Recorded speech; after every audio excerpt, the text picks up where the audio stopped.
भक्तवृंद हरे कृष्णा कृष्णा कृष्णा हरे हरे हरे राम राम राम हरे हरे हरे कृष्णा कृष्णा कृष्णा हरे हरे हरे राम राम राम हरे हरे हरे कृष्णा कृष्णा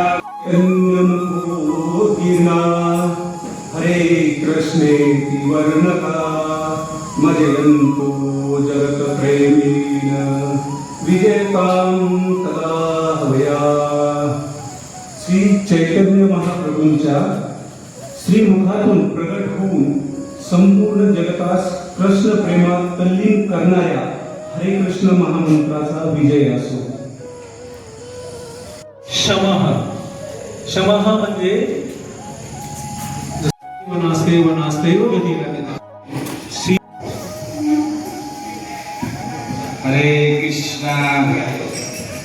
खूप खूप धन्यवाद प्रभूजी. प्रभूजी खूप अभ्यासू व्यक्तिमत्व आहे. त्यांनी आज आपल्याला हरिनामाबद्दल खूप वेगवेगळे संदर्भ वेगवेगळे उदाहरण देऊन आज आपले सुंदर अशी कथा केली आहे. त्याबद्दल आपण सर्वजण मिळून प्रभूजींचे हरिबोल म्हणून धन्यवाद देऊया. हरी बोल हरी बोल हरी बोल. प्रभूजीबद्दल आपण थोडक्यात माहिती घेऊया. प्रभूजी हे दीक्षित भक्त आहे. श्रीराम विजय प्रभू यांचं नाव आहे. सध्या ते आपल्या गव्हर्नमेंट हॉस्पिटलला डायलिसिस विभागामध्ये कार्यरत आहे. खूप अभ्यासू आहे. प्रभूजी ननद ह्या गावचे आहेत आणि आपल्याला त्यांनी आज खूप सुंदर कथा केली आहे. त्यांनी आपल्याला संघ सांगितलं.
कर्म उसके विचार होते हैं. हरे कृष्ण. नमस्ते नरसिंहाय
हरे कृष्णा प्रभूजी. हे आमचे योगराज प्रभू असे सुंदर असे भजे करत आहेत. भगवंताचा भोग आणि आमच्यासाठी पण प्रसाद. खरंच आमचे भक्त एवढे मन लावून स्वयंपाक करतात ना. वा वा हरी बोल. हे आमचे सूरज प्रभू. हरे कृष्णा प्रभूजी. हरे कृष्णा प्रभू. धन्यवाद. प्रणाम. काय मेनू आहे आजचा? प्रभूजी आजचा आहे इस्कॉन स्पेशल खिचडी वा, आणि हरी बोल. पालक भजी. हरी बोल. सर्व भक्तांना आवर्जून आमंत्रित करतात. प्रत्येक आठवड्यात हा कार्यक्रम असतो, तर सर्वांनी सत्संगाला या आणि प्रसादाचा लाभ घ्या. हरी बोल. शुद्ध आणि सात्विक प्रकारचा प्रसाद असतो. हरे कृष्ण. हे आमचे परमेश्वर प्रभू, सूरज प्रभू, युवराज प्रभू. हरी बोल. हरे कृष्णा. सात्विक भोजन आणि भगवंताचा प्रसाद हे आमच्याकडे स्वीकारला जाईल बरं का. सूरज प्रभू हे आमचे मेस्ट बसतात आहेत, आचार्य आहेत. तुमच्याकडे जर बिगर कांदा लसणा स्वयंपाक करायचा असेल तर तुम्ही बेशक ऑर्डर करू शकतात. सूरज प्रभू